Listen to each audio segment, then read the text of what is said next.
Happy good morning. ఈరోజు మన ఈకేటీఎస్లో మరొక పాఠం, ఇంకొక చాప్టర్ అందాము. అదేంటో తెలుసా? డిగ్రీల ఆధారంగా రాశిచక్ర నిర్మాణము, నక్షత్రాలు ఎలా వేయాలి, ఒక నక్షత్రం ఎన్ని డిగ్రీలో ఉంటే దాన్ని ఏ రాశిలో వేయాలి అన్నది చెప్తాను. మొట్టమొదటి అలా డిగ్రీల ఆధారంగా ఇందులో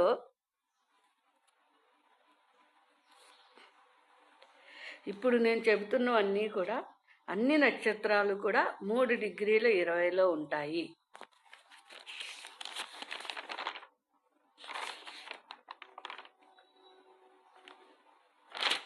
చూడండి, అతి తక్కువ డిగ్రీల్లో ఉండే నక్షత్రాలను ఫస్ట్ గుర్తుపట్టాలి మనం.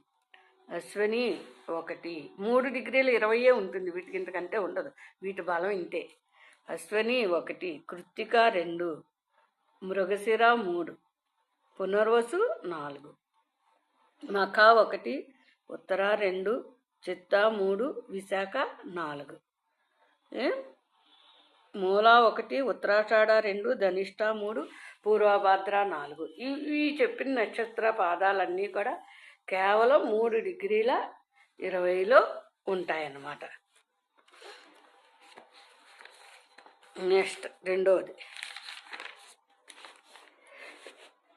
నెక్స్ట్ 6 డిగ్రీల 40లో ఉండేవి అశ్విని 2, కృత్తిక 3, మృగశిర 4, పుష్యమి 1, మఖ 2, ఉత్తర 3, చిత్త 4, అనురాధ 1, మూల 2, ఉత్తరాషాఢ 3, ధనిష్ట 4, పూర్వభాద్ర 3, ఉత్తరాభాద్ర 1. ఇవన్నీ కూడా 6 డిగ్రీల 40. ఈ నక్షత్ర ఈ పాదానికి 6 డిగ్రీల 40 వేయాలి అన్నట్టు చెప్పాలి. నెక్స్ట్ 10 డిగ్రీల్లో ఉన్న నక్షత్రాలు రాసు చూడండి. అశ్విని 3, కృత్తిక 4, ఆరుద్ర 1, పుష్యమి 2, మఖ 3, ఉత్తర 4, స్వాతి 1, అనురాధ 2, మూల 3, ఉత్తరాషాఢ 4, శతభిషం 1, పూర్వభాద్ర 4, ఉత్తరాభాద్ర 2. ఇవి 6 డిగ్రీల 40లో 10 డిగ్రీల్లోకి వచ్చేసాయి ఇవన్నీ కూడా. నెక్స్ట్ 10 డిగ్రీలు. నెక్స్ట్ 2,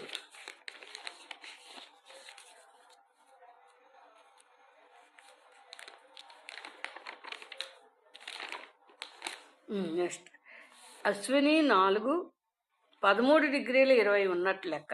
అశ్విని 4, రోహిణి 1, ఆరుద్ర 2, పుష్యమి 3, మఖ 4, హస్త 1, స్వాతి 2, అనురాధ 3, మూల 4, శ్రవణం 1, శతభిషం 2, ఉత్తరాభాద్ర 3. ఈ చెప్పినవన్నీ కూడా 13 డిగ్రీల 20లో వేయాలి.